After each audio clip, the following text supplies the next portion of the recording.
Ang una at huli kong pag-ibig. 10 taon na akong nasa syudad, pero palagi pa rin akong binabangungot ng mga alaala ng dahilan kung bakit kinakailangan kong lumuwas sa pag-asang makalimot. Sa probinsya ako lumaki, sa Negros. Doon ako natuto sa lahat. Juanito ang pangalan ko, pero Juan lang ang tawag nila sa akin. Nagsimula ang lahat noong 19 pa lamang ako nun. Mga panahong yon na halos araw-araw ay nasa bundok ako. Nag-aalaga ng mga tanim ng lupa sa lolo ko. Noon, halos maglaho na ang pawis at luha ko sa hirap ng trabaho. Pero wala akong magawa. Hindi naman ako pwedeng tumanggi. Dahil sa tindi ng sikat ng araw, ang pahingahan ko lang ay yung malaking puno ng akasya. Ang sarap humiga sa malalaking ugat nun, lalo na't may kasabay pang malamig na simoy ng hangin. Wala akong nakikitang tao sa bundok. Araw-araw ako lang palagi. Kaya nasanay na rin akong kausapin yung mga tanim na inaalagaan ko. Pati na rin yung mga ibon na dumadapo sa tabi ko tuwing sinusubukan kong umidlip. Kaya naman hindi ko inasahan na may makilala ako sa bundok. Isang tanghali, habang madungis at komportable akong nakahiga sa ugat ng akasya, may narinig akong kaluskos. Paglingon ko sa mga tanim, may nakita akong magandang babaeng nakaputing bestida. Nakangiti siya sa mga halaman ko. Sa itsura niya, parang kaedad ko lang din. Napatingin lang ako, tulala, kasi sobrang ganda niya. Nakakaakit talaga. Mapalingon siya sa akin, dali-dali kong tinakpa ng mukha ko ng sombrero dahil sa hiya. Lalo tatang dungis-dungis ko nun. Hindi ko na malaya na nakalapit na pala siya sa akin. Bigla na lamang siyang nagsalita at sinabi ang pangalan niya. Hindi na rin ako nagdadalawang isip na magpakilala kahit sobrang nakakahiya talaga. Mayumi ang pangalan niya at ang ganda niyang pakinggan. Bagay na bagay sa taglay niyang ganda at ugali. Palangiti siya at parang walang kaarte-arte. Hindi man lang siya natakot o nandidiri sa akin. Kahit lalaki ako at kami lang dalawa ang tao sa bundok. Sabi niya, taga roon din daw siya at matagal na raw niya akong nakikita. Natatawa pa ako. Baka nagbibiro lang siya. Imposible naman kasi yun eh. Wala naman akong nakikitang ibang tao sa bundok. Sa tagal ko nang nagtatrabaho sa taniman, kabisado ko na ang bawat sulok. At siguradong mapapansin ko kaagad kung may ibang tao sa paligid. Umupo siya sa tabi ko at nakipagkwentuhan. Inaamin ko sa unang pag-uusap pa lang, nabighani na talaga ako sa kanya. Ang dami naming napag-usapan tungkol sa bundok at sa mga halaman doon. Ang galing at talino niya pagdating sa ganong bagay at hindi mo aakalain dahil sa kinis ng kutis niya. Marunong pala siyang magtanim at mag-alaga ng kalikasan. Tinulungan niya ako noon sa mga tanim. Masaya kami. Tawanan lang ng tawanan. Akala mo ang tagal na naming magkakilala. Pero pagdating ng dapit hapon, nagpaalam na siya. Sabi niya, hindi raw siya pwedeng abutan ng gabi. Bigla na lang siyang tumakbo at sinundan ko na lamang siya ng tingin. Pero bigla rin siyang nawala sa likod ng mga puno. Kinabahan ako noon para sa kaligtasan niya. Hindi ko man lang naisip na ihatid siya. Pero palubog na rin ang araw noon. Kaya kailangan ko nang bumaba bago tuluyang dumilim. Habang naglalakad pa uwi, umaasa pa rin akong makikita ko siyang muli. Pero handa na rin ako kung sakaling hindi na. Base kasi sa itsura niya, malamang madalas siyang hanapin ng mga magulang niya. Pagka-uwi ko, habang kumakain ng kamote, napapatulala ako at napapangiti tuwing naaalala ko si Mayumi. Napansin iyon ng lolo, kaya agad niya akong kinompronta. Juan, ano yung ngiti-ngiti mo dyan? Nabubuang ka na ba? Kakasolo mo sa bundok? Ah, hindi po lo. May nakilala kasi ako doon eh. Mayumi ang pangalan niya. Sobrang bait at ang ganda pa. Hindi ko na siya maalis sa isip ko lo. Ay sos, sino magandang babae ang aakyat sa bundok at makikipagkwentuhan pa talaga sa'yo? Baka naman multo yon. Diba ilang beses na kitang sanabihan? Huwag basta-basta nakikipag-usap sa kung sino-sino sa bundok. Baka hindi tao yan. Dahil lang maganda, nakalimutan mo na agad ang bilin ko. Lo, sigurado naman akong tao siya eh. Kung multo siya, edi sana hindi na ako nakauwi. Umayos ka, Juan. Baka sa kakalandian mo, mapabayaan mo ang mga tanim ko. Pag nagkataon, malulumpo ka talaga sa akin. Hindi po lolo. Tinutulungan pa nga niya ako sa mga tanim eh. Ay, ewan ko sa'yo. Niloloko mo na lang yata ako niyan eh. Hindi ko na masyadong pinansin si lolo. Nagmadali akong matulog para mag-umaga na kaagad. Sa unang pagkakataon, nasabik akong umakyat ang bundok. Yung bundok na dati ay kinatatamaran at kinaiinisan ko. Aminin kong labag sa loob ko dati ang pag-akyat. Pero ngayon, parang gusto ko na kaagad bumalik. Kinabukasan,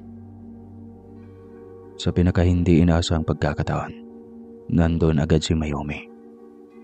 Nakaupo siya sa ugat ng akasya, nakangiti na para bang talagang hinihintay ako. Biglang nawala ang pagod ko sa pag-akyat. Agad akong tumakbo papunta sa kanya para batiin siya. Sandali lang kaming nagkwentuhan. Tapos, dumiretso na kami sa taniman. Ang galing talaga niyang magtanim. Mas magaling pa sa akin. Pati sa pagdidilig, kabisado niya kung saan eksaktong dapat tumama ang tubig. Napapatitig na lamang ako sa kanya tuwing nagsasalita siya. Parang siya na lang ang nakikita ko at wala na akong pakialam sa paligid. Sobrang saya ko kapag kasama ko siya. At sa mga kilos at tingin niya, ramdam kong ganoon din ang nararamdaman niya para sa akin. Pero ewan. Sa gitna ng katahimikan, minsan parang may malamig na ihip ng hangin na dumadaan kahit tirik naman ng araw. At habang tumatawa siya, may kung anong pakiramdam na dumadapli sa akin. Parang pamilyar, pero hindi ko maipaliwanag. Sa paglipas ng mga linggo, kasabay ng paglago ng koneksyon namin ni Mayumi, misteryoso ring lumago ang mga tanim namin ni Lolo. Biglang naging hitik sa bunga ang mga halaman at ang nakakagulat pa, hindi na sila nalalanta kahit matagal na sa lupa. Pati si Lolo nagulat ang madayambi akong naiuwing gulay na halos hindi na magkasya sa bayong. Sabi pa niya, parang milagro raw. Sa dami ng ani, kami na lang ni Lolo ang nag-aalala na baka mabulok lang ang mga to kung hindi kaagad makain o maibenta. Palagi ko namang ibinibida kay Lolo na si Mayumi ang dahilan kung bakit biglang gumanda ang ani. Ang dami kasi niyang alam pagdating sa pag-aalaga ng mga tanim. Dumating pa sa punto na gusto na siyang makilala ni Lolo. Pero tuwing binabanggit ko yun kay Mayumi, lagi ang sagot niya, mas mabuti nang tayo lang muna ang nakakaalam na lumalabas ako. Sabi pa niya, hindi raw pwedeng madaming makakakilala sa kanya. At para bang may bigat sa boses niya tuwing sinasabi iyon. Narespeto ko naman iyon, kaya hindi ko na siya pinilit. Ako na lang talaga ang gumagawa ng dahilan kay Lolo. Kung ano-ano na lang ang sinasabi ko para hindi na niya ako kulitin tungkol kay Mayumi. Ayaw kong sirain ang tiwala niya sa akin, pero mas ayaw kong ipilit si Mayumi kung ayaw naman talaga niyang ipakilala ang sarili. Habang tumatagal, napapansin kong may mga bagay si Mayumi na alam na hindi ko naman ikukwento sa kanya. Minsan, nababanggit niya kung ilang gulay ang naani ko. bago pa ako makapagsabi o kung anong oras ako umalis ng bahay. Kahit hindi naman niya ako sinamahan noon. Tinitignan ko na lang iyon bilang malasakit. Baka nga naman tinatansya lang niya. Pero sa totoo lang, may mga sandali ding kinikilabutan ako. Isang gabi, habang kumakain kami ni Lolo, bigla siyang napabuntong hininga. Juan, napapansin kong mas masaya ka ngayon. Pero parang may hindi ka sinasabi sa akin. Tahimik lang ako. Hindi ko alam kung ano ang sasagot. Ewan ko, Juan, pero may kung anong pakiramdam ako. Parang may aninong sumusunod sa iyo tuwing umuuwi ka mula sa bundok. Hindi ko alam kung matatawa ako o manginginig. Dahil sa totoo lang, minsan nga kahit mag-isa akong bumababa, pakiramdam ko ay hindi ako nag-iisa. Pinili ko na lang sabihin kay Lolo na baka guni-guni lang niya iyon. Ayaw ko na rin pahabain pa ang usapan. Hindi ko rin kasi alam kung matatakot ako o maniniwala. Baka kung palagi kong iisipin iyon, ako naman ang mawala sa sarili. Hanggang sa dumating na sa puntong pati sa panaginip ko, nandoon na si Mayumi. Masaya kaming kami na talaga. Parang magkarelasyon. At ang pakiramdam parang totoo. Ramdam na ramdam ko ang init ng palad niya habang magkahawak kami ng kamay. At iyakap niya na parang ayaw na akong pakawalan. Sobrang nakakainis naman pag nagising ako kasi palaging bitin. Pero tuwing naaalala kong aakyat ako sa bundok at makikita ko siya, napapalitan ng galak ang bitin kong damdamin. Halos ayaw ko nang umuwi. Mas gusto ko na lang sa bundok. Mas tahimik, mas masaya. Hindi na rin ako gaanong nakakaramdam ng pagod kasi lagi akong abala sa pakikipag-usap kay Mayumi at sa mga bagay na ginagawa namin doon sa taas. Hanggang sa isang araw, nakwento ko na rin sa kanya ang tungkol sa mga panaginip ko. Nahihiya pa nga ako noong una. Baka kasi isipin niyang sobra na ako. Pero laking gulat ko nang makita kong interesado siya. Masaya pa nga ito habang pinapakinggan ako. Doon ako lalong natuwa. Parang totoo talaga ang koneksyon namin. Simula noong ikwento ko kay Mayumi ang mga panaginip ko, parang lalo kaming naging malapit sa isa't isa. Araw-araw na lang kaming magkasama sa bundok. Nagkukwentuhan, nagtatanim, nagtatawanan. Para bang wala nang ibang mundo bukod sa amin. At gabi-gabi rin siyang nandoon sa panaginip ko. Pero ngayon, mas totoo na. Sa panaginip, hindi na lang kami basta nag-uusap.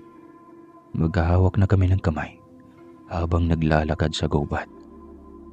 Magkahapong nakahiga sa lilim ng akasya at minsan sabay naming pinapanood ang mga bituin. Ang pakiramdam mas totoo pa kaysa sa pagising ko. Mas malalim, mas may buhay. Hanggang sa dumating ang gabi na hindi ko na maalala kung kailan ako huling natulog o kung gising pa ba talaga ako. Kasi may mga araw na akala ko nasa panaginip ako. Pero nandoon si Mayumi. Hawak niya ang kamay ko. Naririnig ko ang tawa niya. Naaamoy ko ang bango ng buhok niya. Naamoy mga dahon at bulaklak. May mga sandali ring bigla akong nagigising sa kubo. Pero may bakas ng yabag sa sahig. At minsan, may amoy ng bagong pitas na bulaklak sa hangin. Kahit gabi na. Minsan naman habang naglalakad ako pauwi galing bundok, parang hindi na ako sigurado kung anong araw na. Hindi ko na rin namamalayan kung anong oras ako bumababa. Basta't palaging may masayang paalam si Mayumi at palagi niyang sinasabi, "Bukas ulit." Pero napansin kong hindi na ako ganun kasabik sa pag-uwi. Hindi ko na rin masyadong kinakausap si Lolo. Tuwing kausap ko siya, parang may bahagi ng isip kong malayo. Lumilipad, nasa bundok pa rin, kasama siya. Isang beses habang nasa bahay ako at nakatulala lang, tinanong ako ni Lolo, Juan, sigurado ka bang okay ka pa? Ngumiti lang ako, sabay sabing, "Oo naman Lo, masaya ako ngayon." Pero sa loob-loob ko, hindi ko na rin talaga alam. Kasi kahit nakapikit ako, kahit wala ako sa bundok, naririnig ko pa rin ang boses ni Mayome. Nararamdaman ko pa rin ang haplos niya. At ang mas nakakabahala, mas gusto ko na ang mundong iyon. Juan, saglit nga. Tawag ni Lolo habang pinupunasan ang pawis sa noo. "Oo, Lo." "Bakit po?" Napatingin ako sa kanya. Pero hindi ko maikakaila. Parang hindi ako sanay na makausap siya ng matagal. Parang nababawasan na ang koneksyon namin habang lumalalim naman ang samahan ko ni Mayome. Anong alam mo ba talaga tungkol sa Mayumi na yan? Tanong niya. Diretso, walang paligoy-ligoy. Natahimik ako. Taga saan ba siya? Tanong muli ni Lolo. May nabanggit ba sa iyo kung saan siya nakatira? Kung sino ang mga magulang niya? Bakit siya laging nasa bundok? Anong ginagawa niya ron? Isang mahabang katahimikan ang sumunod. Napatungo na lang ako. Taga saan nga ba siya? Sa dami ng araw na magkasama kami, ni minsan ay hindi ko na itanong. O kung natanong ko man, parang iniiwasan niya ang sagot. Wala rin siyang nababanggit na pamilya, ni bahay, ni kahit isang perasong detalye tungkol sa buhay niya sa labas ng bundok. Hindi ko alam Lo. Sagot ko sa wakas, halos pabulong. Hindi ko alam kung taga saan siya Lo. Basta, lagi siyang nandun. Parang bundok ang tahanan niya. Huling wika ko. Nangako ako kay Lolo na pag-uwi ko galing bundok bukas, may makukuha na akong sagot. Sabi ko, pipilitin ko si Mayumi na magkwento kung saan siya galing, sino ba talaga siya, at kung bakit tila bundok ang tahanan niya. Doon lang medyo nawala ang bigat sa mukha ni Lolo. Tumango siya, saka muling bumuntong hininga na parang kahit papano gumaan ang loob niya.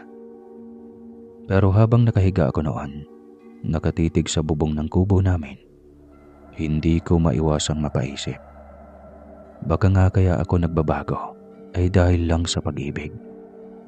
Sa lahat ng pagbabago sa kilos ko, sa isip ko, sa damdamin ko, baka naman simpleng umiibig lang ako.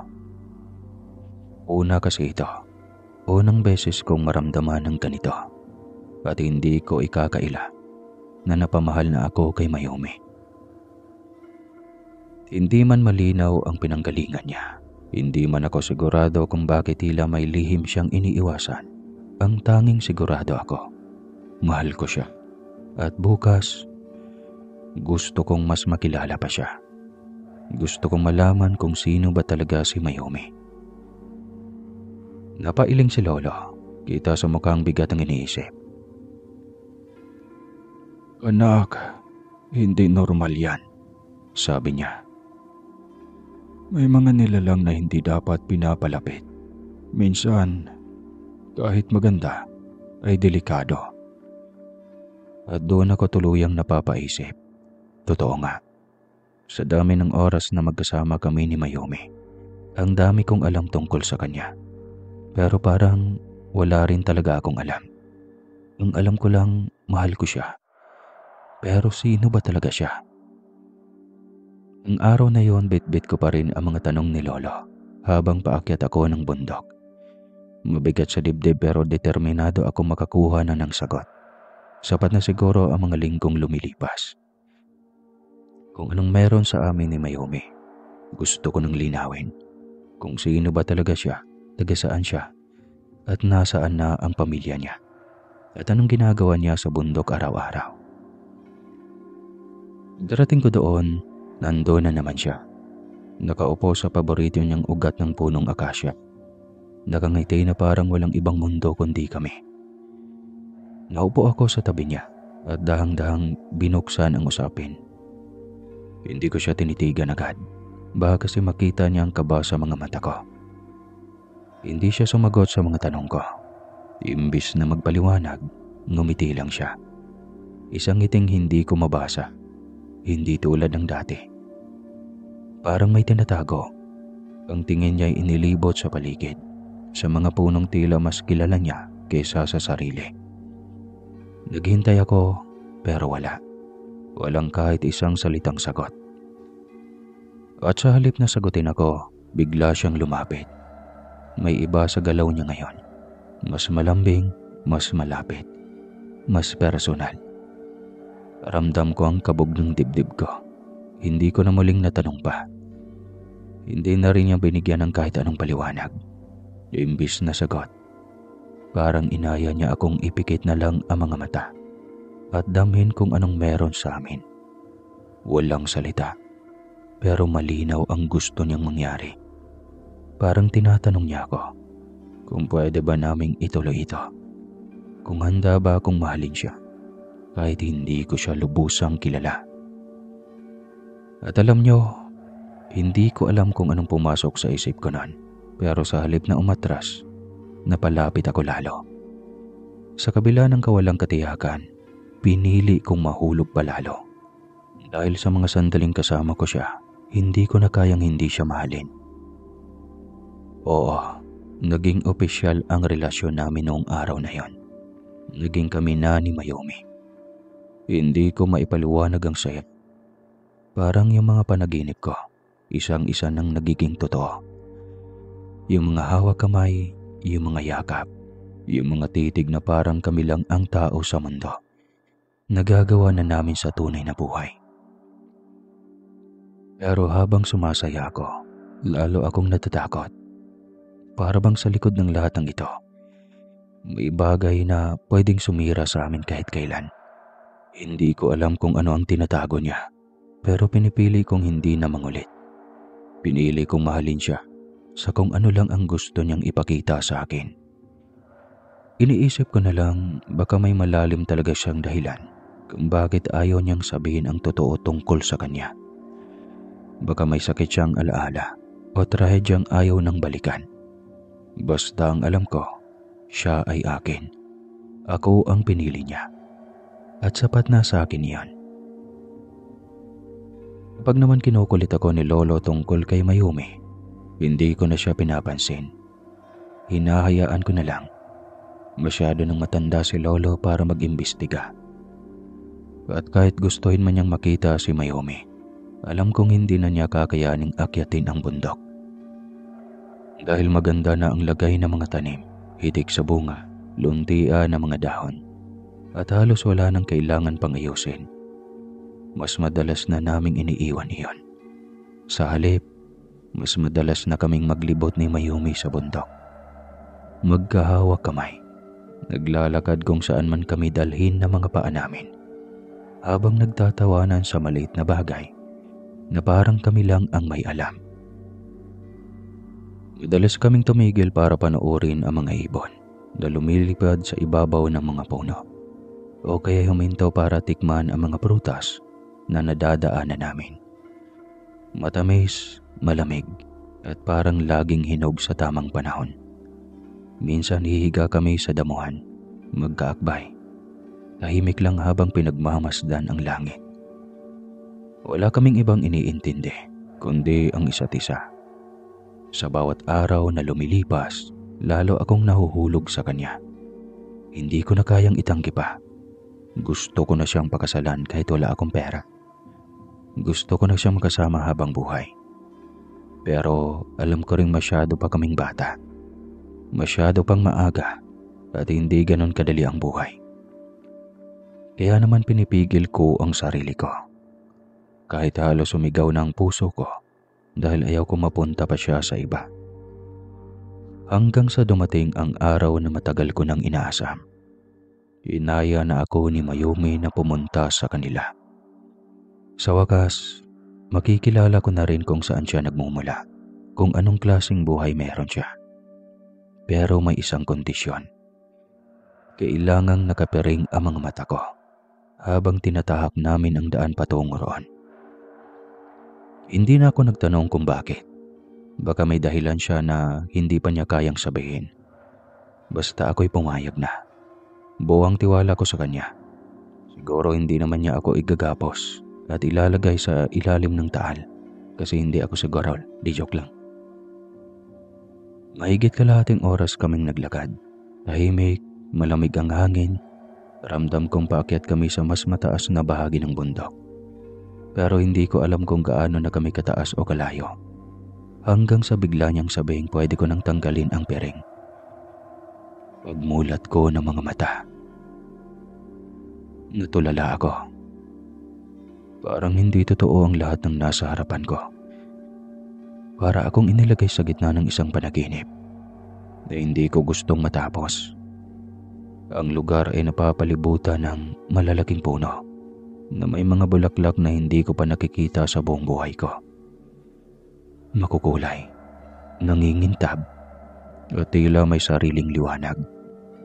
Ang hangin ay napakapresko, pero may kakaibang bango. Parang pinaghalong ilang-ilang, sampagita, at kakaibang prutas na hindi ko mawari. Ang lupa ay may kakaibang kinis. Parang hindi siya tinatapakan ng mga ordinaryong tao. Sa gitna ng lugar ay nandoon ang bahay nila. Hindi ito ordinaryong kubo o bahay kahoy. Ang itsura nito ay malapalasyong gawa sa puting kahoy na may pinturang tila hiyas. Kumikinang sa bawat tama ng sinag ng araw. Sa paligid nito, may mga palamuti at ukit na hindi ko maipaliwanag kung paano ginawa. Sobrang detalyado, sobrang ganda. At ang pinaka-nakabibighani sa akin, ang daming ginto. Sa gilid ng bahay, sa hagdan, sa mga bintana. Parang sinadya talaga upang ipakita kung gaano karangif ang buhay ng mga nakatira rito. Nanliit ako. Kala ko noon katulad ko lang si Mayumi. Isang simpleng taga-bundok, masayahin at masipag. Pero hindi pala basta-basta ang kasintahan ko. Hindi lang siya magaling sa pagtatanim. May angking yaman din pala siyang hindi ko kailanman pinangarap na makita. Pero higit pa sa ginto, ang mga tanim ang pinakatitigan sa akin. Sobrang lalago ng mga halaman nila. Mas makulay, mas matitibay. At parang mas buhay kaysa sa mga normal na tanim. May mga bunga ng prutas na hindi ko pa kilala at tila may liwanag ang mga dahon sa bawat galaw ng hangin. Doon ko naisip, kaya pala ganun si Mayumi. Hindi lang siya basta magaling, may malalim siyang pinagmulan. Pagkatapos kong mamanga sa kagandahan ng lugar, nilapitan ako ni Mayumi at marahang hinawakan ang kamay ko. Sa tono ng boses niya, ramdam kong seryoso siya sa sasabihin. Huwag mong ipagsasabi ang nakita mo dito, Juan, ha? Sekreto lang natin ito.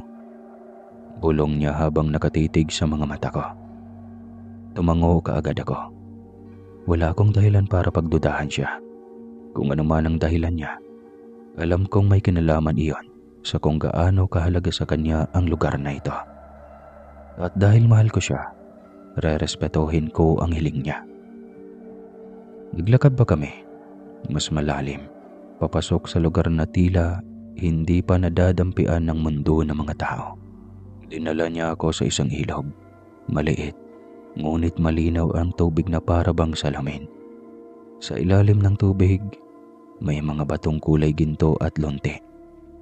May mga isdang makukulay, waring hindi natatakot sa amin, na parang sanay sa presensya ni Mayumi. Dumaan din kami sa isang maliliit na taniman na may mga halamang hindi ko pa nakita. May isa pang ang tanim na kapag hinaplos mo, ay waring sumusunod sa galaw ng kamay mo. Para bang buhay na may pakiramdam. Habang naglalakad kami, paminsan-minsan ay humihinto si Mayumi para yumuko at kausapin ng mga halaman. Walang salita pero ramdam mong may koneksyon siya sa paligid. Parang lahat ng naroon ay nakakakilala sa kanya. Ang hangin, ang lupa, ang mga puno, pati ang mga insekto na umiikot sa paligid namin. Nakita ko rin ang isang punong balete na tila pinakamatanda sa lahat. Malapad ang katawan at may mga ugat na parang dumadaloy ang liwanag. Doon kami sandaling naupo, magkayakap habang nakatingala sa langit na halos natatakpan na ng makakapal na dahon. Tahimik lang kami, pero hindi nakakailang ang katahimikan. Parang sapat na ang presensya naming dalawa. Wala nang ibang dapat sabihin. Nandoon lang kami, magkasama sa lugar na alam kong hindi lahat ay pinapayagang makita. Sa momentong iyon, alam kong hindi na ako makakawala kay Mayumi. Siya ang mundo ko. Siya ang dahilan kung bakit lalo kong minahal ang bundok. Tinanong ko siya habang magkahawak kamay kami. Habang naglalakad kami sa tabing ilog na halos hindi mo maririnig ang agos. Hindi naman sa pangungulit. Gusto ko lang talaga siyang makilala pa ng mas malalim. Nasaan na kaya ang mga magulang niya? May kapatid ba siya? Sino ang kasama niya sa ganong kalaking bahay? Tahimik muna siya bago tumingin sa akin at ngumiti. Malungkot pero payapa. Sabi niya, matagal na raw siyang nag-iisa. Ang bawat isa sa kanila ay may kanya-kanya ng buhay. Wala na raw siyang kasama, kaya pinili raw niyang lumabas, hindi para sa kung ano paman, kundi para lang makahanap ng taong makakausap. At sa pagkakataong daw iyon, ako raw ang nakita niya. Gusto ko pa sanang magtanong noon. Ang dami ko pa sanang gustong malaman. Pero nung mapansin kong napapapikit siya habang nakasandal sa akin, nang maramdaman ko ang bawat hininga niya ay dumadampi sa dibdib ko habang yakap-yakap ko siya, pinili ko na lamang na manahimik. Mas gusto kong damhin ang presensya niya. Mas gusto kong namnamin ang init ng balat niya sa balat ko. Ang bigat ng ulo niya sa bisig ko. At ang tibok ng puso niyang parang sinasagot ang akin. Sa oras na yon, hindi ko na iniisip kung totoo man o hindi ang lahat. Ang mahalaga, narito siya. Nasa mga bisig ko si Mayumi at ako ang pinili niyang makasama.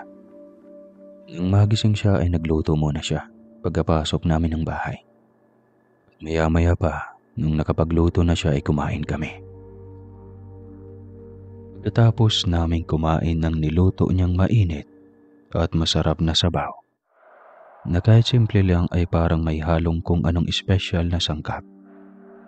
Pakiramdam ko'y hindi lang ang tiyan ko ang nabusog, kundi pati ang puso ko. Sanak all. Katapos ay inaya na niya akong umuwi. Ulad kanina, piniringan niya ulit ang mga mata ko. At hindi ko na tinanong kung bakit. Sanay na ako at nagtiwala ako. Tahimik lang ang paligid habang naglalakad kami pabalik. Naririnig ko lang ang mga yapak namin sa lupa at ang huni ng mga kuliglig. Naramdam ko'y mas mahaba ang lakad pabalik, pero hindi naman ako nainip. Parang gusto ko ngang huwag pa itong matapos.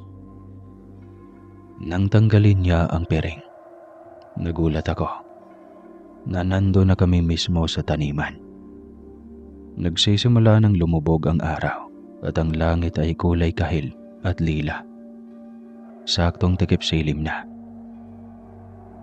Umarap siya sa akin, ngumiti, at bago pa ako makapagsalita, dahan-dahan niyang inilapit ang mukha niya. Hinalikan niya ako sa labi.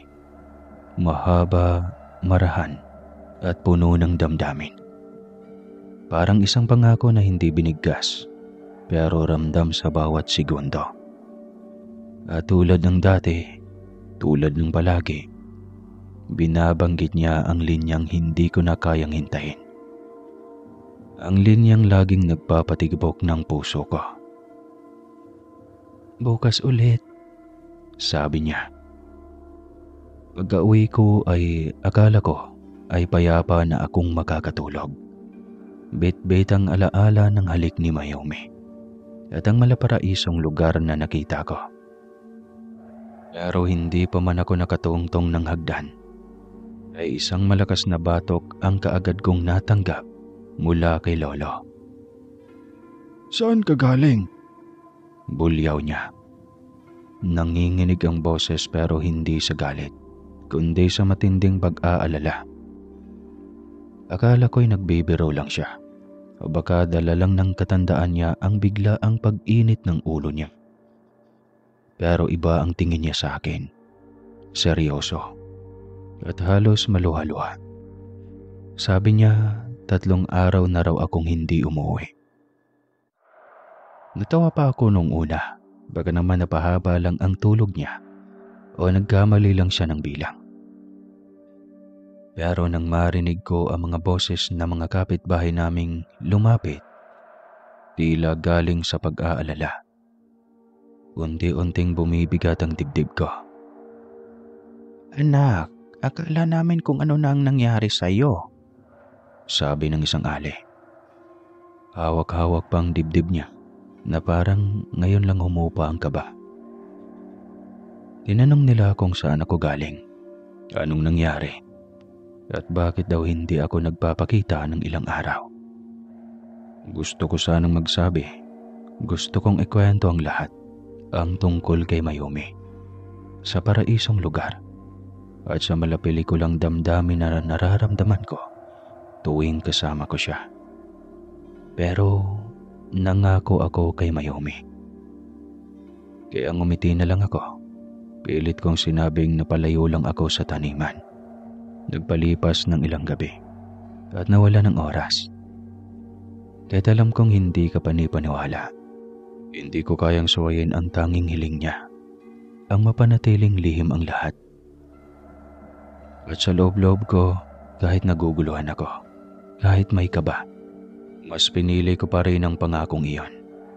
Hindi man lang ako napatigil para pag-isipan kung bakit gano'n ang sinasabi nila, na 3 araw na raw akong nawawala. Sa isip ko noon, baka nagkamali lang sila. Baka nga sadyang napahaba lang ang araw ko sa bundok. O baka kung anong pagkakaintindi lang ni Lolo at ng mga kapitbahay namin. Kaya imbis na mag-aalala o magtaka, humiga lang ako. Tsaka ko naramdaman ang bigat ng katawan ko. Parang tsaka lang bumalik ang pagod ko matapos ang lahat ng nangyari. Napapikit ako. At kahit magulo ang paligid at damdamin ko, mabilis akong dinalaw ng antok. Kinabukasan paggising ko ay dali-dali akong naligo at nag-ayos ng sarili. Buo na ang plano ko. Babalik ako agad sa bundok. Makita ko na naman si Mayumi. Hindi ko na halos ininda ang sinasabi ng mga tao kahapon. Para sa akin, wala namang masama sa nangyayari. Pero bago pa man ako makalabas ng pinto, tinawag ako ni Lolo. Mabilis ang lakad niya papunta sa akin. Halatang may dinaramdam sa dibdib. Hinawakan niya ang braso ko at pinigilan. Huwag ka munang umakyat sa bundok ngayon, Apo. Isasama kita sa albularyo. Baka naiengkanto ka na. Sabi niya. Napatingin lang ako sa kanya. Nag-aalalang mga mata. Parang takot na takot siyang may mangyaring masama sa akin. Lolo naman. Gusto kong sabihin na ayos lang ako. Na wala siyang dapat na ipag-aalala. Pero nanahimik na lang muna ako. Sa dami ng beses na hindi ko na siya pinansin itong mga nakaraang araw, ngayon ko lang napansin kung gaano siya nag-aalala para sa akin. Lumalim ang mga mata niya, parang hindi na nakatulog ng maayos. Napabuntong hininga ako, at sa kabila ng mga pagnanais kong bumalik agad kay Mayumi, hindi ko magawang tanggihan si Lolo. Sa ilalim ng lumang kubong amoy insenso at dahon, umupo ako sa tapat ng albularyo. Matanda na siya, Maputi ang buhok, kulubot ang balat, at parang kayang basahin ang laman ng isipan ko gamit lamang ang mga titig.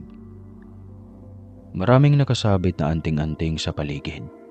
May mga bote ng langis, tuyong dahon, at itim na kandilang nakasindi. Tahimik lang akong nakaupo habang si Lolo ay tahimik ding nakikinig sa tabi ko.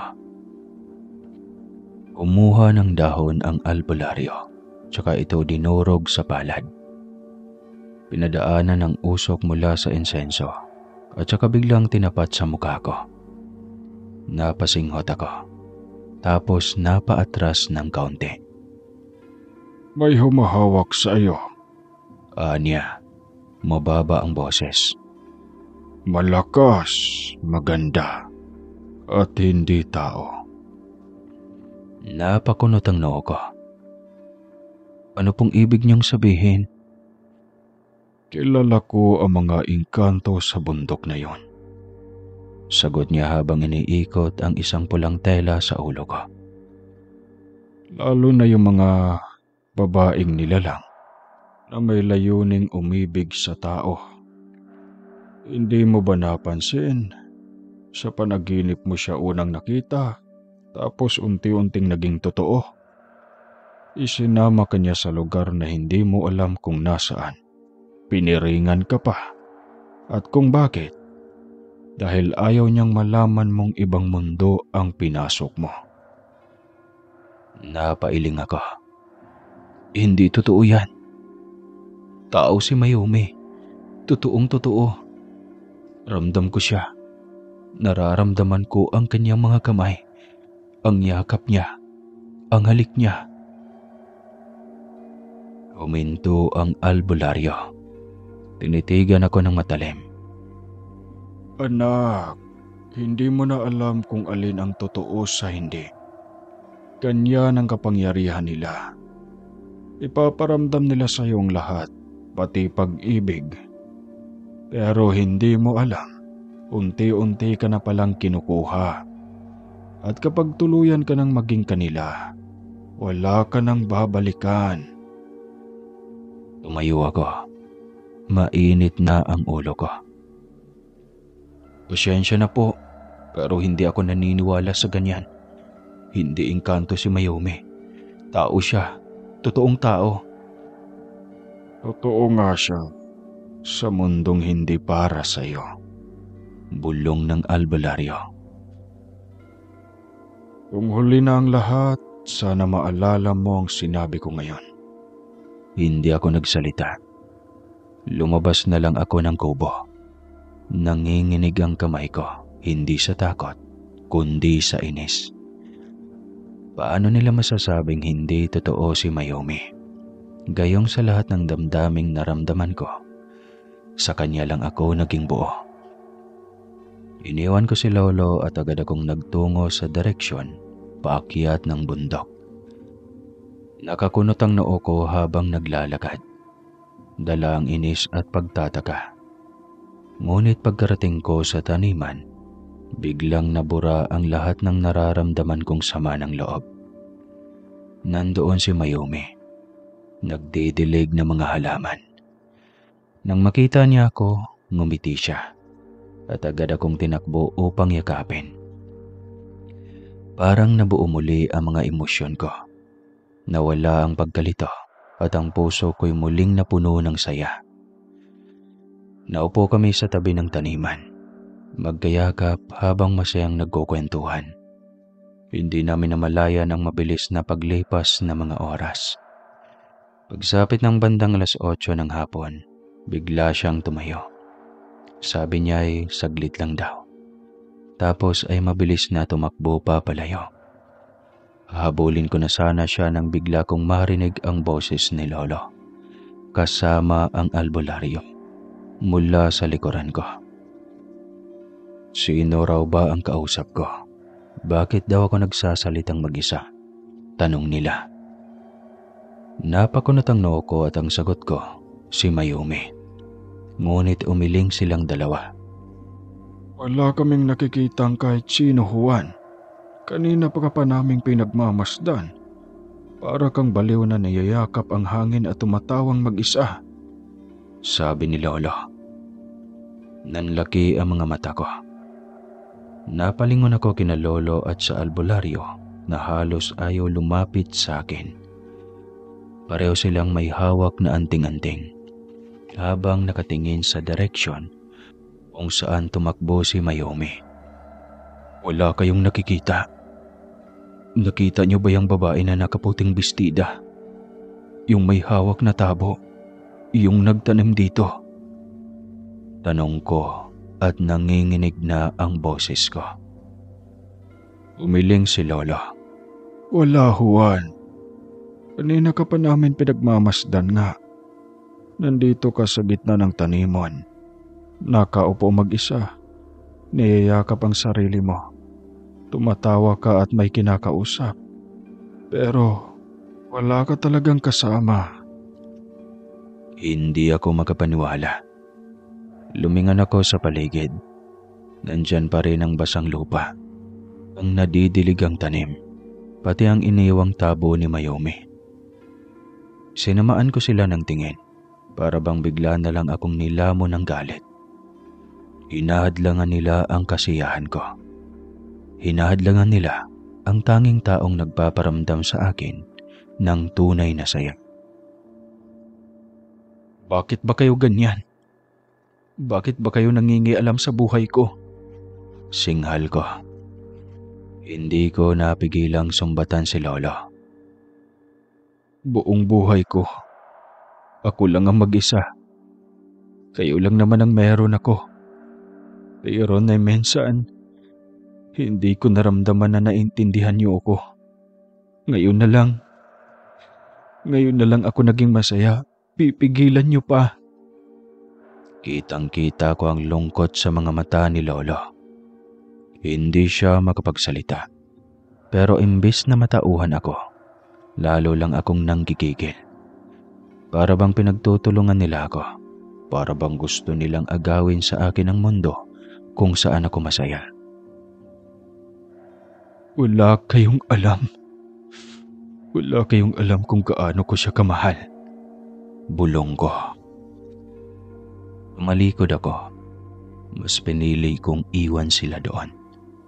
Habang tinatanaw ang taniman.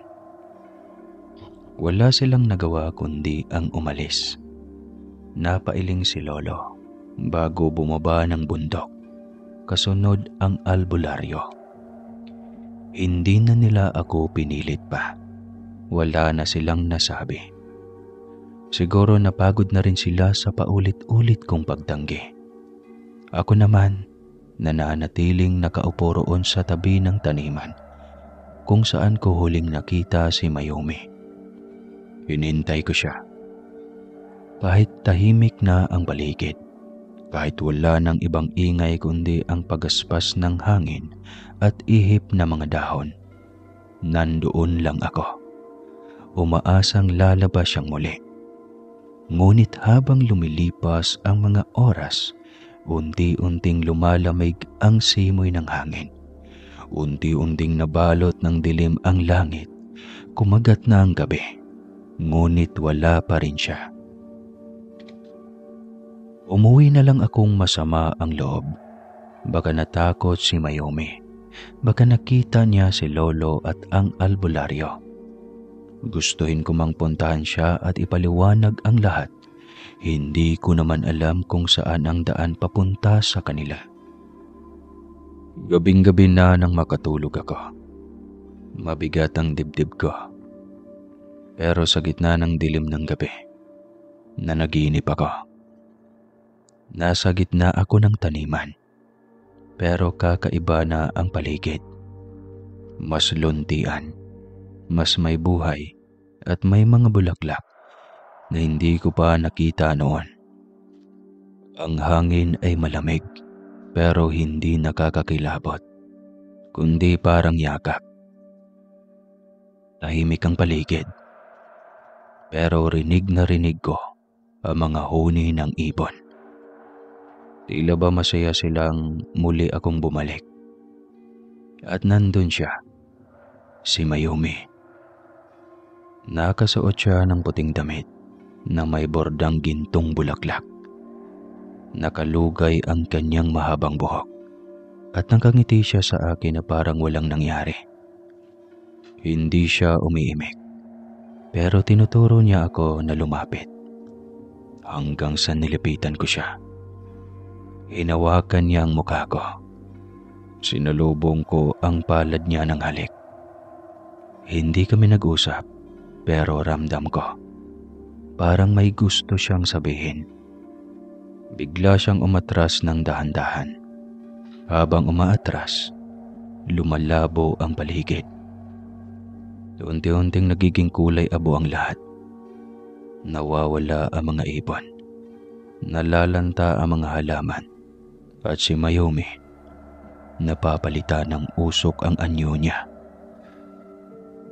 Nagising akong pawisan at kinakabog ang dibdib. Madilim pa. Walang tunog sa paligid. Pero sa kama ko, may isang bagay na hindi ko inaasahan. Isang maliit na puting bulaklak. Basa pa ng hamog. Katulad ng nasa taniman.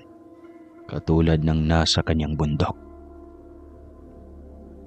Umalat sa buong baryo ang balitang nababaliw na raw ako.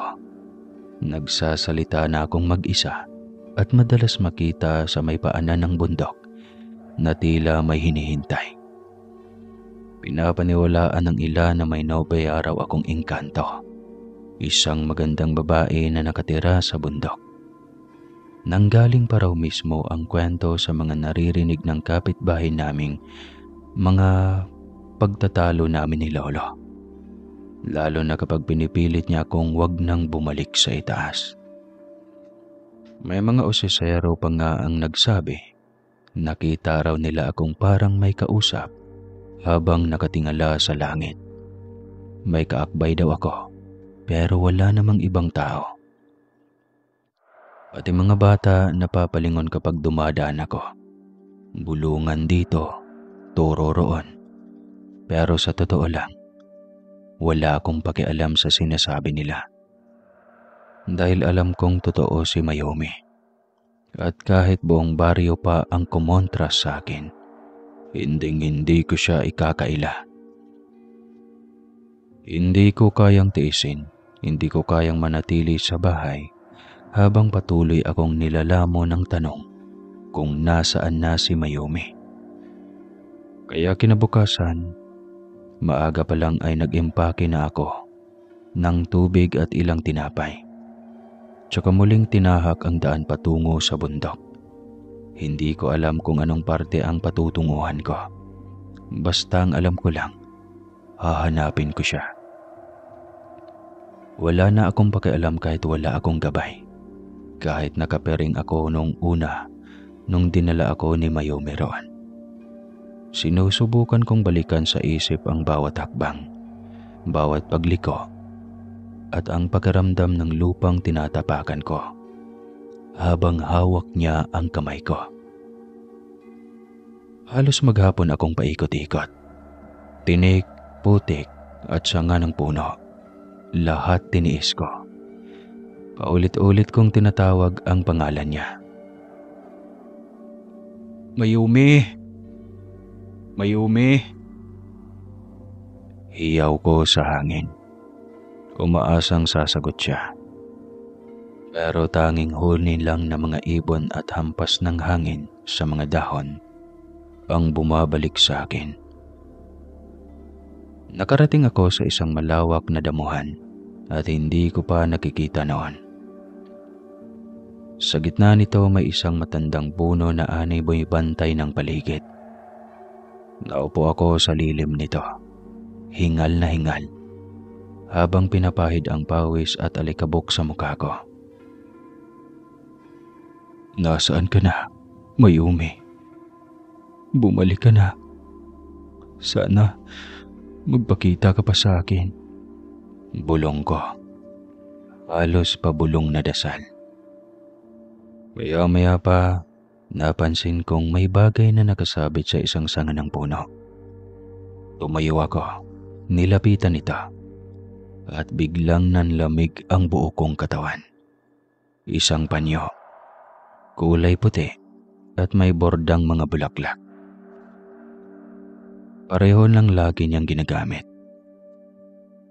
Amoy ko pa ang bahagyang halimuyak ng halamang palagi niyang tinitilig. Hindi ko na napigilang umiyak noon. Para akong bata. Paulit-ulit lang akong nakaupo sa lilim ng punong matanda. Yakap ang panyo ni Mayumi. Habang dumadaloy ang luha ko na parang hindi na matatapos. Hindi ko maintindihan kung bakit. Bakit hindi na lang siya nagpakita? Bakit parang ako lang ang may gustong bumalik sa nakaraan naming dalawa? Hanggang sa may marahan akong maramdamang kumalabit sa balikat ko. Napabalikwas ako ng tingin at para akong natigilan. Si Mayumi.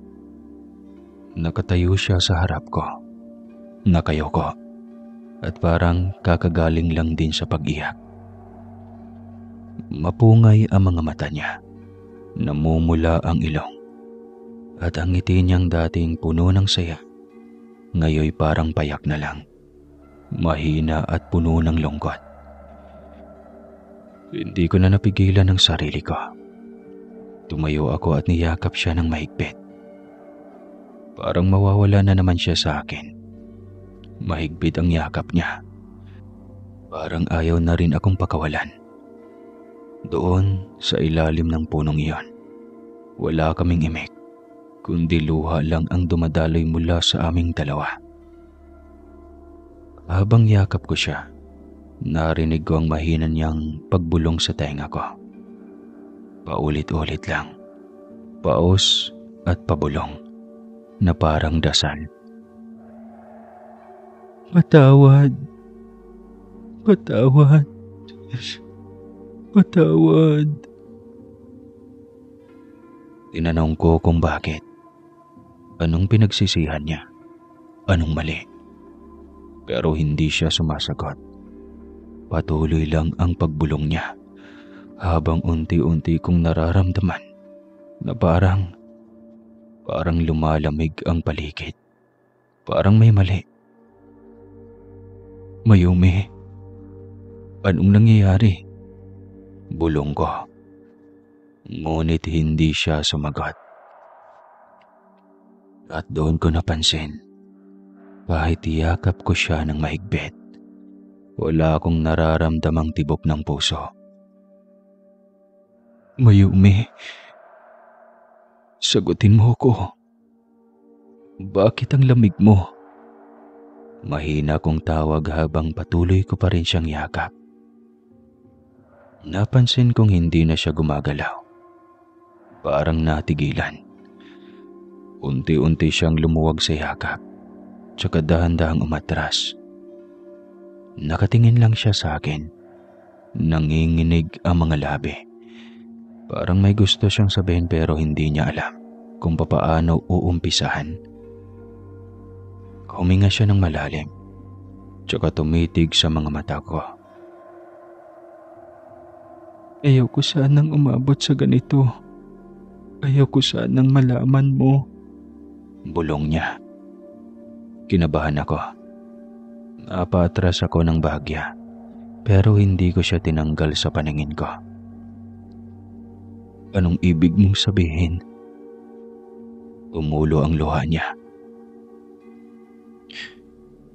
Juan, hindi ako tao. Tumigil ang mundo ko sa mga salitang yan.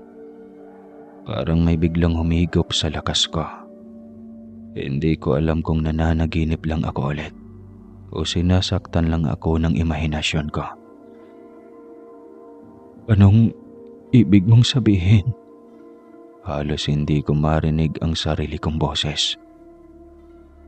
Isa akong nilalang ng bundok. Isa akong engkantada. Hindi ko alam kung tatakbo ba ako o yayakapin ko ulit siya. Napatda ako. Napalunok. Nagsimulang manginig ang mga kamay ko habang ang utak ko ay nagsusumigaw ng mga tanong.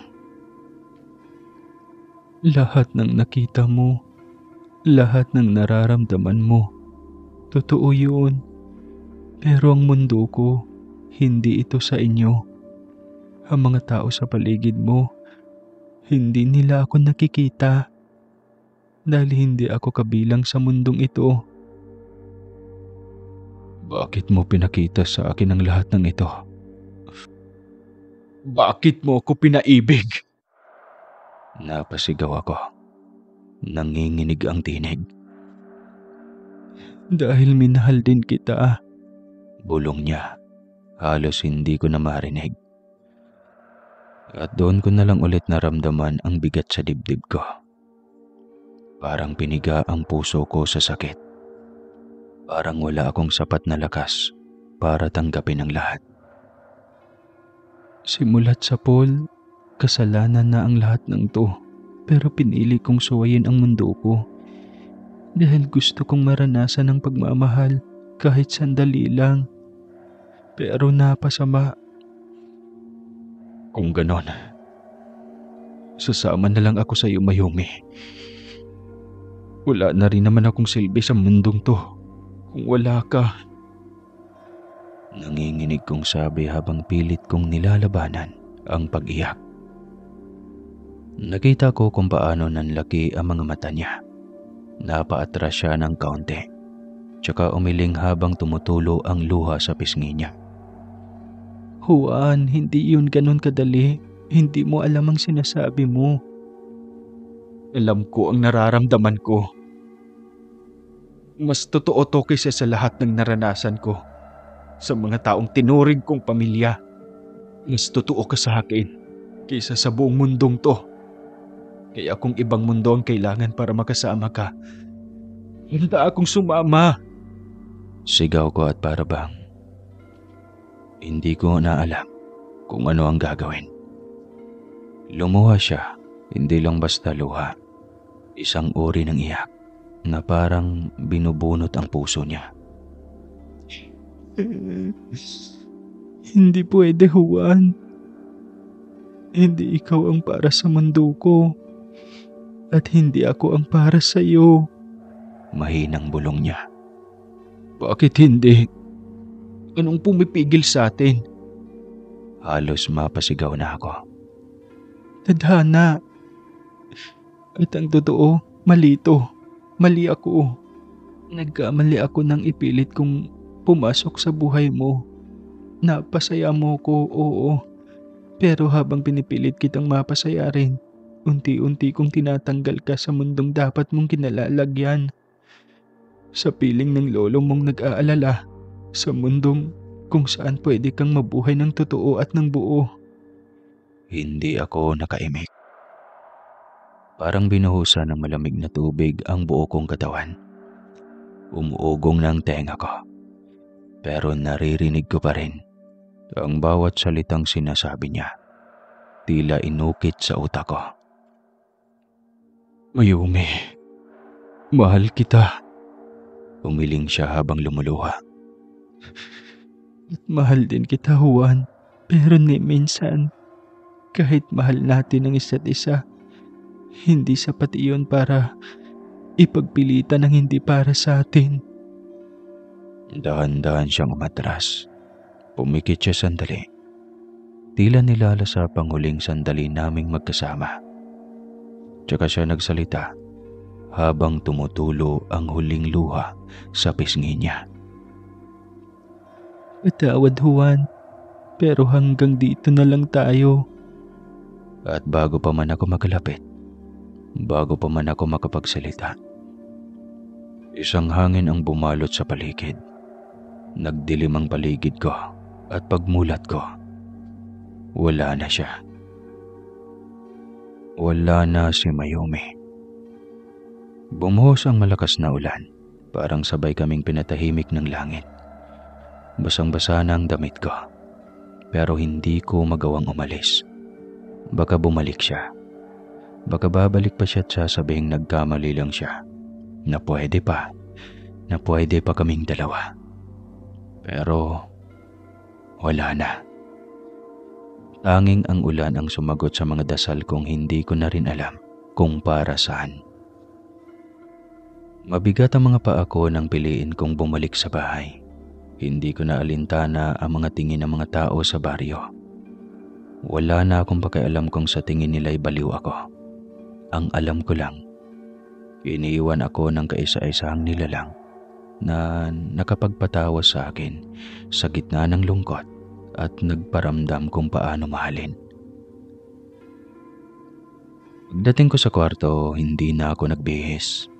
Nahiga akong basa sa kamang tinatabihan ko noon ni Lolo. Sa mga gabing nilalagnat ako. Pero wala akong sakit ngayon, kundi sa puso. Umikit ako hanggang sa nanaginip ulit ako. At sa panaginip, nandoon si Mayumi. Hawak niya ang kamay ko. Nakasuot siya ng simpleng damit. May bulaklak sa tenga at masaya siyang tumatawa habang hinahatak ako sa gitna ng damuhan. "Bilisan mo, Juan," sabi niya na nakangiti pa. Sumunod ako. Tumakbo kami, tumawa kami. Humiga sa damuhan habang pinapanood ang paglipad ng mga alitaptap. "Hindi ba ang ganda dito?" tanong niya. "Mas maganda ka," sagot ko naman. Napapikit siya, ngumiti, tsaka inilapit ang mukha sa akin. Ilang pulgada na lang sana, ilang segundo na lang sana at mahahalikan ko na siya.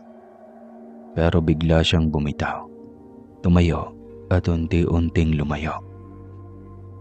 "Mayumi," hindi siya lumingon. "Mahal kita," bulong ko. At sa huling sulyap, lumingon siya. Umiiyak na. Ngunit may ngiti pa rin sa labi. "Hanggang panaginip na lang, Juan. Dito lang tayo pwedeng totoo." At pagdilat ng mga mata ko, wala na siya.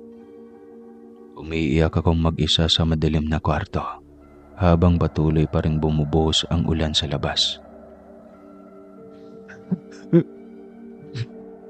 Diyos ko, ano bang nangyari sa akin? Mayumi, mahal ko. Mula noon, hindi na ako pinayagan ni Lolo nang muling bumalik sa bundok. Wala siyang sinasabi, pero alam kong takot siya.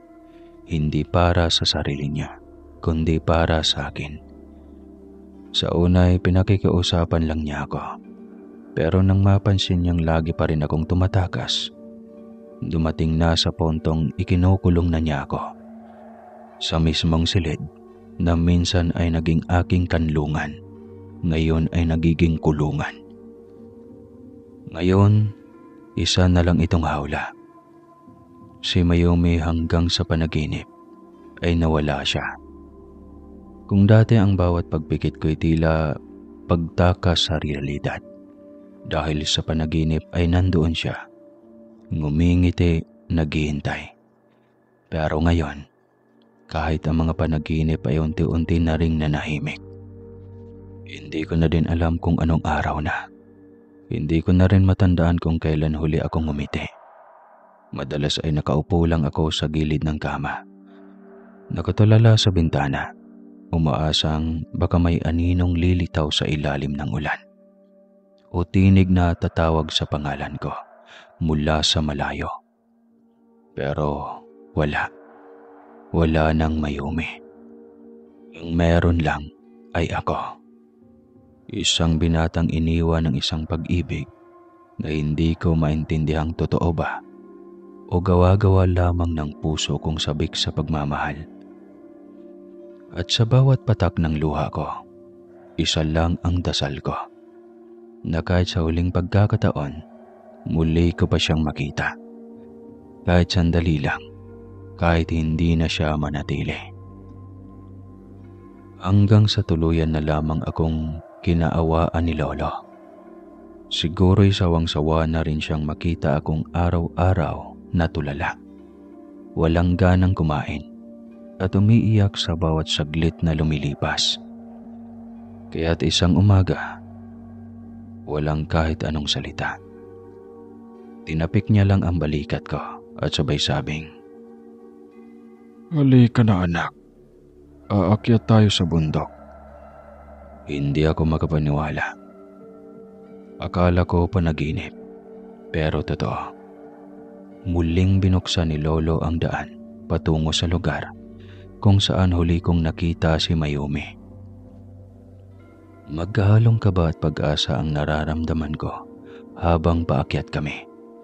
Baka andoon siya. Baka hinihintay niya lang ako. Baka may dahilan ang lahat ng katahimikang iyon. Ngunit pagkarating namin sa taniman, para akong binagsaka ng langit at lupa. Patay na ang mga tanim.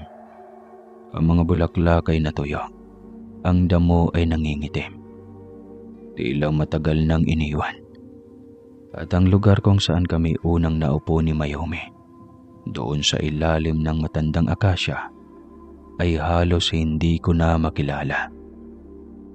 Tinubuan na ito ng matitinik na damo at ang mga ugat ng puno ng minsang naging sandala namin ay natakpan na ng lupa at kalungkutan.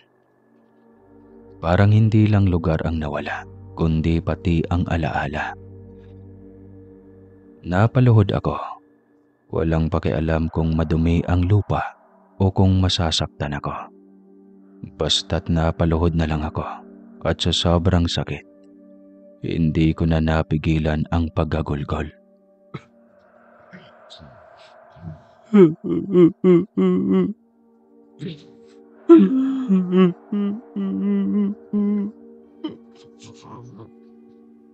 Mayumi. Pilit kong binubulong ang pangalan niya. Paulit-ulit. Parang may bumubukas pa ring pag-asa na sa pagbigkas ng pangalan niya, bigla siyang lilitaw. Bigla siyang yayakapin ako at sasabing hindi niya ako iniwan. Pero wala. Hangin lang ang bumalot sa akin at sa likod ko, naramdaman ko ang mainit na yakap ni Lolo. Mahigpit, puno ng pangunawa. At doon ko lang naramdaman na totoo na. Wala na si Mayumi. Kahit anong pilit kong ayusin ang sarili ko, ay hindi ko magawa. Sa bawat araw na lumilipas, mas lalo lang akong nilalamon ng lungkot at pangungulila. Mas lalo lang akong nagiging miserable. Hindi ko na rin alam kung anong itsura ko. Kung mukha pa ba akong tao o anino na lang ang dating ko. Hindi ko na rin alintana ang mga bulungan ng mga kapitbahay, ang mga tanong sa likod ng mga bintana, at ang pag-aalala sa mga mata ni Lolo. Napapansin na ng lahat, unti-unti na raw akong nababaliw. Yung dating matahimik naming bahay ay unti-unting naging madilim at malamig. Wala na rin kabuhayang naiwan sa amin. Dahil wala na rin ang mga tanim. Patay na ang mga halamang minsang pinagpagura ni Lolo. At dahil sa pagkaboryong ko, hindi ko man lang nagawang tumulong. Hindi ko kayang kumilos. Hindi ko kayang gumalaw. Para akong pinutulan ng buhay. Nalunod ako masyado sa malalim na depresyon. Naaawa na ako kay Lolo. Sa edad niyang dapat nagpapahinga na, siya pang pilit na dumidiskarte. Kung minsan ay naglalako ng gulay sa kabilang baryo. Kung minsan naman ay nagpapasa ng mga sako ng bigas para lang may pangkain kami sa isang araw. Hindi niya sinasabi, pero nakikita ko sa bawat hakbang niya ang pagod at panghihina. Nakikita ko kung paano siya unti-unting nauubos. At ako'y nakaupo lang sa sulok ng bahay. Tila bangkay na hindi na marunong mabuhay. Ayaw ko man, pero alam kong ako mismo ang naging dahilan kung bakit unti-unting nawawasak ang lahat. Gabing-gabi na, pero gising pa rin ako. Tahimik ang paligid. Tanging hikbi ko lang ang marahang tunog sa silid na ito. Hindi ko alam kung ilang gabi na akong ganito. Gising, tulala, at basang-basa ng luha ang unan.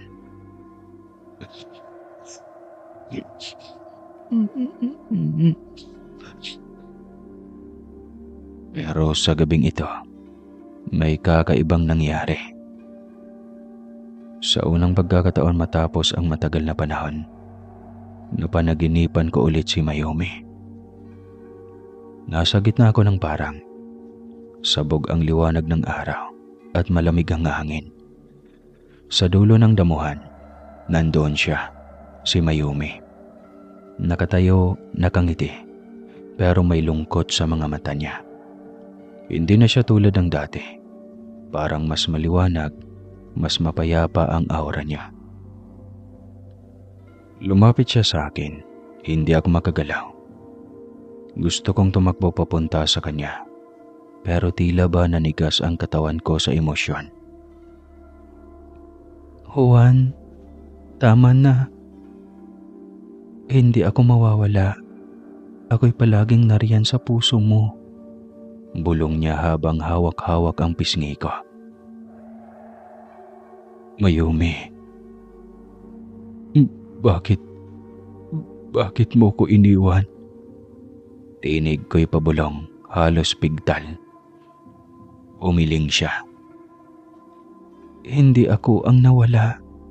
Ikaw ang nawala ng pag-asa. At Juan, ayaw kong ganun ka. Pumatak ang luha niya. Pero nginitian niya ako habang sinasapo ang kamay ko. Ayusin mo ang buhay mo. Bumangon ka. Gamitin mo ang mga natutunan mo. Hindi mo kailangan makalimot, pero kailangan mong magpatuloy. Pero Mayumi, ayaw kong mabuhay sa mundong wala ka. Bulong ko. Ngumiti siya. Mas mahigpit ang hawak niya sa akin ngayon. Sa tamang panahon, Juan, kapag tapos na ang lahat ng misyon mo sa mundong ito, ako mismo ang sasalubong sa iyo sa kabilang buhay. Pangako yan. Sa kabilang buhay, tayo'y magsasama habang buhay. Tumulo ang luha ko sa panaginip. Ramdam kong totoo ang mga salita niya. Pero sa ngayon, mabuhay ka para sa sarili mo muna. Para kay Lolo. Para sa mga taong umaasa sa iyo. Para sa kinabukasan mo. Huwag kang susuko, Juan. Huwag mo akong gawing dahilan para mamatay. Gawin mo akong dahilan para mabuhay. Sabi niya, habang unti-unting naglalaho ang liwanag niya. At bago siya tuluyang maglaho, hinalikan niya ako sa noo. At paggising ko, parang may kung anong liwanag sa dibdib ko. Hindi ko maipaliwanag. Pero magaan ang pakiramdam ko. Parang nawala ang lahat ng bigat sa balikat ko. Umayo ako mula sa pagkakahiga. Dumiretso ako sa banyo at naligo. Pagkatapos ay nag-ayos ng sarili. Matapos ang ilang linggo ng pagiging tulala at walang gana, sa wakas, kumilos ako. Pagkalabas ko ng kwarto, nakita ko si Lolo sa may kusina. Halatang nagulat siya. Juan, apo, ikaw ba yan? Lolo, gutom na ako. May ulam po ba tayo? Hindi siya agad nakasagot. Tinitigan lang niya ako na parang may hinahanap sa mukha ko. Baka kasiguraduhan na hindi siya nananaginip. Napaluha siya bahagya habang tumango at iniabot sa akin ang tinapay at kape. Pagkatapos naming kumain, bigla siyang nagsalita. Juan, anak, gusto ko sanang sabihin sa iyo. Luluwas tayo ng Maynila. Hindi na natin kaya dito. Wala na tayong kabuhayan. Wala na rin tayong dahilan para manatili pa. Tumingin ako sa kanya. Akala ko magdadalawang isip ako. Akala ko hadlangan ko siya. Pero sa loob-loob ko, handa na akong harapin ang panibagong simula. Umango ako, mahina pero buo. Sige Polo, pupunta tayo ng Maynila. Nagulat siya pero nakita ko sa mga mata niya ang saya. 10 taon na ang nakalipas, pero presko pa rin sa utak ko ang lahat. Ang bundok, ang taniman, ang akasya, at si Mayumi. Madalas kong tanungin ang sarili ko kung totoo ba talaga siya. Kung isang bangungot lang ba ang lahat o isang matamis na panaginip na hindi ko na muling mararanasan. Pero kahit anong paliwanag ang ibigay ng mundo, para sa puso ko, totoo siya. Buhay siya at minahal niya ako. Sa kabila ng lahat ay hindi ko pa rin nagagawang magmahal ng iba. Ang daming dumaan. May mga babae na nagsikap na makilala ako, na pumasok sa buhay ko. Pero palagi akong umaatras. Palagi akong umiiwas. Karamdam ko niloloko ko si Mayumi. Sa tuwing tititigan ko ang mga mata ng iba, parang nagkakasala ako sa isang pangakong tanging kami lang ang magkasama. Dahil kahit nasaan siya ngayon, sa kabilang buhay man o sa ibang mundo, alam kong umaasa siyang hindi ko siya kakalimutan. At totoo nga, hindi ko siya nakalimutan kahit kailan. May mga gabing ako'y lumuluha pa rin sa katahimikan. Tinitigan ang buwan. Umaasang baka doon siya nakatingin din.